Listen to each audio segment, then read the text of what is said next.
We took my cousin in after she lost her family, but what she did to me one day changed my life forever. She accused me of something so terrible that I can't even say it right now. After that, my family beat me badly and then disowned me. Hi, everyone. I'm a 38-year-old man, and I have a problem I need help with today. I feel really conflicted and alone. I have nowhere else to turn, and since I've been reading stories here for a while, I thought this would be the best place to share mine. I'd really appreciate any advice you could offer me. There's a lot of background, so I need to go over some things. This is going to be a long story. First, let me tell you about my terrible cousin, Rachel. She's the worst person I've ever known. I know that sounds harsh to say about a family member, but for Rachel, it's true. Then there's my mom and dad, which is a whole other issue, and I'll get into that soon. As I got older and learned about psychology and why people do bad things, I tried to give Rachel the benefit of the doubt. But in the end, I just couldn't forgive her, and I still hate my whole family because of what happened. Sure, Rachel had a tough childhood. My uncle, who was Rachel's dad and my dad's brother, was the black sheep of the family. He was an abusive, lazy man who drank and smoked all the time and never worked. He hurt Rachel, and her mom wasn't much better. I understand how trauma can deeply affect people, especially when they experience it at a young age. But I believe it's our responsibility as people to deal with our trauma so that we don't pass that pain on to others. We ended up passing the pain we felt onto others around us. Sadly, Rachel never learned to break this cycle and became a lot like her parents in many ways. My parents knew about Rachel's tough home life, so they were always very protective of her. They tried to help by calling Child Protective Services on my aunt and uncle, but when the authorities showed up, Rachel's parents always managed to talk their way out of trouble. Then one day, Rachel's parents were in a car accident. They were running from the police after robbing a store to support their drug habit. They crashed their car and both died. Rachel was left an orphan, which is a difficult thing to go through, even when your parents are as awful as hers were. Instead of letting her end up in the foster care system, my parents decided to adopt her. Even though I didn't know Rachel very well, despite all our family get-togethers, and even though our interactions as kids were always unpleasant, I was kind of excited about having a little sister move in. Sure, she was only a year younger than me, but as an only child, I often felt lonely and thought it would be fun to have someone to play with. If only I had known how much my life would change after that, I would have begged my parents to send her far away, because her heart was as cold as ice. My mom and dad weren't perfect parents either. They drank a lot and weren't great with managing money, but they worked hard to provide for me. They did their best to support me, but even when I was young, I overheard my mom talking to her friends. She would say how she had always wanted a daughter instead of a son. She didn't know I was nearby listening, but even as a little kid, I understood what she meant. Those words cut deep, like a knife. As soon as Rachel moved in, it felt like my mom and dad acted like I didn't exist anymore. I've always been a shy, awkward kid, and I guess that disappointed my traditional parents. My dad had been the captain of the football team in high school, but I couldn't even throw a ball without tripping over my own feet. I was clumsy and didn't know how to talk to girls, while my dad had been a ladies' man, dating all over town before settling down with my mom. No matter what I did, I couldn't get a girl to like me. My parents always told me I needed to toughen up. They said I was too soft, so my self-esteem was already pretty low. But when Rachel came into the picture, it was completely destroyed. Mom and Dad adored Rachel. They treated her like she could do no wrong. If she drew a picture, no matter how bad it looked, they would hang it on the fridge. But when I drew something, they'd barely glance at it before tossing it aside. Rachel would get praised for getting BS in school, while I got straight A's, and they never once told me they were proud of me. She always got the best birthday parties, the best Christmas gifts, and everything she wanted. When Rachel started going to school with me, things only got worse. She was a grade below me, but she did everything she could to make my life miserable. I was an awkward nerd, and Rachel was pretty, popular, and loved to gossip. She quickly became part of the cool crowd, the jocks and the cheerleaders, the same people who loved picking on me. Rachel fit right in with them, like a fish in water. Her boyfriend was the captain of the football team, and he was also my biggest bully. He and his friends would do horrible things to me, like shoving my head in the toilet and other humiliating acts. No matter how hard I tried to stay out of their way, I got beaten up every single day.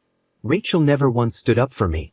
Instead, she'd watch with a smirk on her face, or sometimes even laugh. I'm not exaggerating when I say she acted like a sociopath. She made my life at school a living nightmare, and she wasn't satisfied with just that. She also made sure my home life was just as unbearable. It felt like I was living in a prison, and the torment would start all over again the next day at school. I never got a break. The emotional damage I suffered during that time can't be overstated. It changed me forever. I'm scarred because of all the abuse I went through. I tried telling my parents about the bullying at school, but they brushed it off like it was nothing. They said it was just boys being boys. My dad would always tell me I needed to man up, as if that would fix everything. I wanted the bullying to stop. My parents saw me with black eyes and bruises, but they still didn't care. Rachel would just stand there and laugh during these talks. Besides that, she was always making up lies about me. She would break things around the house and blame me. Sometimes she would even cry and tell my parents that I hit her. She was so good at lying that she almost made me doubt myself, like maybe I really did what she said. Of course, my parents believed everything she told them. I lost track of how many times I was unfairly punished for things I didn't do. Over time, this started to wear me down. I felt worthless and became more and more depressed. As the stress piled up, my grades started to slip. Even though my grades were still better than Rachel's, my parents scolded me for it. This just made me feel even worse. Because my grades dropped, I couldn't get into the university I dreamed of. I felt stuck in our small town, in that miserable house. I ended up going to a local community college and worked hard on an engineering degree. I just wanted to be successful and get far away from my awful family. Rachel, on the other hand, had no plans for her future. She didn't even graduate from high school. She dropped out at the start of her senior year and began sleeping with nearly every guy in town. She partied all the time, got hooked on drugs, and my parents kept making excuses for her. They would say something weak like they disapproved of her behavior, but they were too soft on her. They made it easy for her to keep acting the way she did. During this time, I was still living at home, and Rachel's treatment of me got even worse. I remember one night she had a party at the house with her boyfriend at the time. She had a bunch of boyfriends. All her friends were there, and I was trying to study for an exam. I asked them politely if they could quiet down, speaking in the nicest way possible. But Rachel and her boyfriend took it the wrong way. She told her boyfriend to kick my butt, and he did just that. He beat me so badly that I had to call the police. I was taken to the hospital for my injuries, but my parents and Rachel told me I was the one overreacting. They even convinced me not to press charges against that guy. Looking back, I should have sued all of them. Then came the day that changed my life forever. I was 23 at the time. Rachel always had to be the center of attention. Everything had to revolve around her, like she was the center of the universe. Whenever something went wrong in her life, she took it out on others. She was often rude to my parents, even though they had done so much for her over the years. But whenever anything went wrong in her life, I was always her main target. Recently, Rachel had been dumped by another boyfriend. I guess in her mind, this guy was the one. She was really upset after this breakup. She never made good choices when it came to men, and to make things worse, this guy was the father of her child, Frank. Rachel was already struggling to take care of him, so most of the responsibility had fallen on me and my parents. It was a bad situation, and I wasn't happy about it. Despite everything we were doing to help her, Rachel had been extra rude and sour lately, like we owed her something. Right before the event that changed everything, Rachel and I had gotten into another argument. This wasn't unusual. We argued a lot, and things often got heated, so I didn't think much of it. During the argument, she kept insulting me, calling me an ugly loser and throwing all kinds of nasty words my way. I'd had enough of her abuse, so I snapped. I told her that every man would leave her because she was worthless. She looked furious, angrier than I had ever seen her, but I just walked away, thinking it was another dumb fight. I didn't realize how seriously Rachel had taken that comment. I was minding my own business one day when my parents suddenly came to my room and literally broke down my door. I was in total shock. demanding to know why my parents and other family members had suddenly barged into my room. I was so confused. Then I saw Rachel walk in, crying like she was heartbroken, but I knew it was all fake. I had a bad feeling about what was coming, and sadly, I was right. That's when Rachel dropped a huge lie on me, and it hit me hard. She pointed at me and said, "There he is, the one who assaulted me." My jaw dropped. She was accusing me of something terrible. I was stunned and immediately thought back to our argument a few days before. I asked her if that was why she was doing this, but my dad jumped in and yelled, "Shut your mouth and stop making excuses." I kept denying the accusation, but that's when the punches started. My whole family began beating me. It was brutal, far worse than anything I had ever experienced, even at school. They told me in no uncertain terms to pack up my few belongings and get out of the house immediately. They also made it clear I was lucky they weren't reporting me to the police. I kept saying I was innocent, but they told me to shut up. My family disowned me, all because of Rachel's lies. It was the worst day of my life. I was homeless. But despite everything they did to me, I held on. I made a life for myself. I showered at the college gym, washed my clothes at the laundromat, worked 2 jobs, and went to school full-time. Eventually, I saved enough to get my own place. I did it all by myself, with no help from anyone. Now, I'm 38, and I haven't spoken to my family since the day they beat me and threw me out. But today, something unexpected happened. I got a call from Rachel. It was from my parents' phone number, so I guess she's still living with them. Even though it had been years since we last spoke, I immediately recognized her voice, and I froze. Just hearing her voice brought back all the trauma. But something was different this time. Rachel's tone was softer. I asked her why she was calling, and she asked how I was doing, something she had never cared to ask before. Then she told me the real reason for her call. She said she was dying. That's right, Rachel has terminal cancer. I didn't say anything after she told me all that. She went on to say she was a single mom now, with Frank, who's 19, and another son, Tyler, who's 16. Then, out of nowhere, she apologized. She said that God was punishing her for lying about me and accusing me of assaulting her. I was shocked. She asked for my forgiveness, and I didn't know what to say. I told her I needed time to think and hung up the phone. My heart was racing. Not long after the call, she sent me a text explaining everything again and saying how sorry she was. She talked about how her sons would grow up without a mom and how she regretted being such a terrible person her whole life. I still haven't responded to her text, and I'm torn about what to do. Should I forgive her? The truth is, I still hate her deeply. What do you guys think I should do? What's up, everyone? Revenge Online here.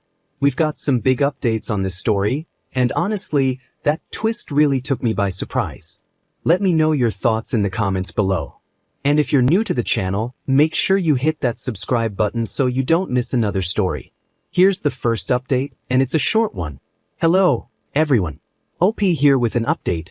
I got a lot of great advice. Some people said I should forgive Rachel and move on. I get the idea that holding on to hate is just extra baggage. But others said that Rachel's illness isn't a good enough reason to forgive her for all she's done. My family is probably still as toxic as ever. After thinking it over, I made my decision. This might upset some of you, but I chose the path of revenge. I found Rachel's Facebook page and saw that her sons, Tyler and Frank, were on her friends list. I sent them screenshots of Rachel's confession. Then, I tracked down her ex-husband and sent him the same screenshots. Finally, I sent them to my parents and the rest of the family. I want everyone to know what kind of person Rachel really is. I should probably be more worried about the fallout from all this, but honestly, I don't care. I'll keep you all updated on what happens next. Update number 2. Good afternoon, everyone. OP here, and wow, do I have an update for you. Can you believe my parents actually called me today with a load of nonsense? It's been 17 years since we last spoke, and honestly, I had no desire to talk to them again. I should have known they would try to reach out after I dropped that bombshell about their golden child, Rachel. To my surprise, at first, Mom and Dad were pretty apologetic. They admitted that it was wrong to disown me just based on Rachel's lies without hearing my side of the story. I reminded them that they had a habit of doing that long before this whole incident even happened. I guess they expected me to be happier about their apology, but when I wasn't, they quickly changed the subject to Rachel's cancer.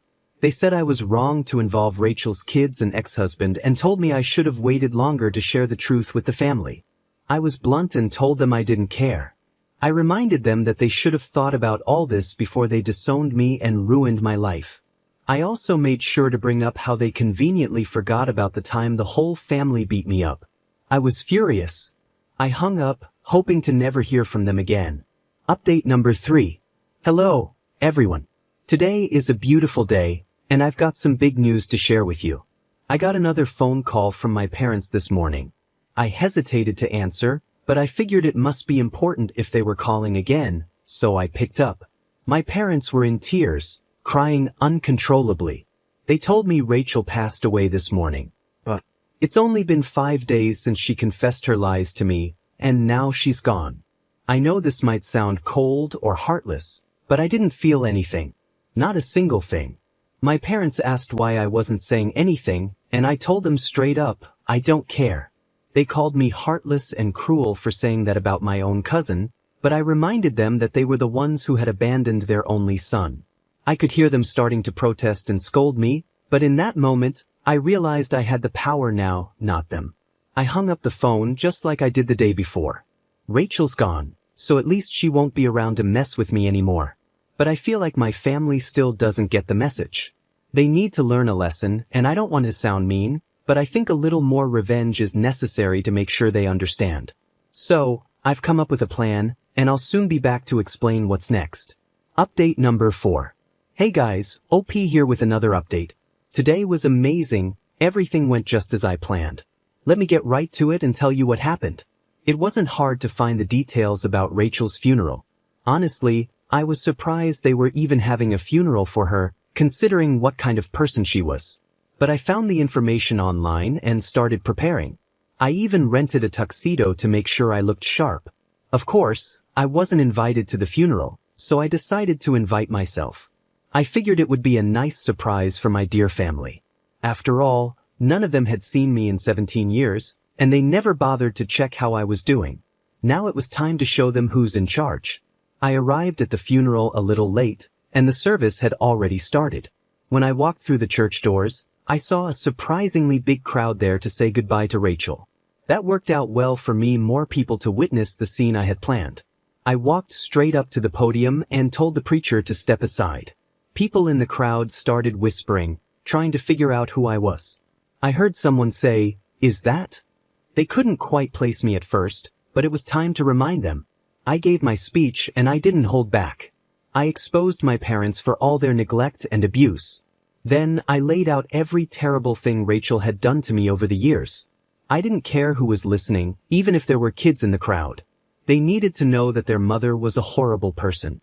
I trashed my entire family to their faces and reminded them how they turned their backs on me when Rachel falsely accused me of assault. It felt good to finally say everything I'd held in for so long. I told them it was disgusting how they immediately believed that I did something so horrible to my own cousin without even hearing my side. That's when my father stood up and told me to shut up and leave. He said I was ruining the funeral and that no one in the room wanted to hear me spread lies about Rachel. Lies? It was almost laughable. Even after knowing the truth about Rachel, they were still defending her. Dad even threatened to call the police if I didn't leave. I'm not a violent person, but at that moment, I was ready to fight him. Then something unexpected happened. Tyler and Frank stood up. No one had asked them what they thought, and for the first time, they spoke out. They confirmed everything I said about Rachel. They shared how she neglected and abused them, spent all her money on drugs and alcohol, and didn't care for them at all. There was an uproar in the funeral hall. I could tell my family was shocked. I guess hearing it from Rachel's own children hit differently than hearing it from me, the family's black sheep. I left them there, arguing and grumbling amongst themselves. I had said what I needed to say, and I was done. I walked out of the funeral and headed back to my apartment. Final update. Hello, everyone. OP here with a final update. I just wanted to say thank you to all of you for your supportive comments and advice. It really helped me get through all of this. I also wanted to share that I ended up adopting Tyler and Frank. After everything they went through growing up with Rachel and my family, I think they were relieved to see someone stand up and speak the truth at the funeral. The rest of the family wanted nothing to do with the boys, and they had nowhere to go after Rachel passed. Their father was in prison, and my parents refused to take them in because, in their eyes, the boys had disrespected their mother and brought shame to the family, as if they were some kind of royalty. But I'm glad to have them with me now, and we're moving forward together. Thanks again for all your support. I did the right thing by adopting Tyler and Frank. We've moved far away from the rest of the family, and we're living a great life now. Tyler and Frank don't act anything like their mother, and I'm proud to see them growing into great men. Thank you all for your support. The comment section wasn't happy with my family, and it was clear to everyone how toxic they were. Even when I stood up at the funeral and told the truth about Rachel, they didn't want to hear it, even though I had proof. It wasn't until Tyler and Frank confirmed everything, I said that people started to realize how abusive Rachel had been. In the end, I knew I couldn't let Tyler and Frank grow up in that toxic environment, so I took them in. A lot of people in the comments section thought that was the right thing to do, and I agree. Let me know your thoughts on today's story, guys. My name is Revenge Online, and I share stories like this every day. If you want to be a part of these daily stories, go ahead and subscribe to the channel. I'll see you tomorrow, and remember, it's cool to be kind. See you soon.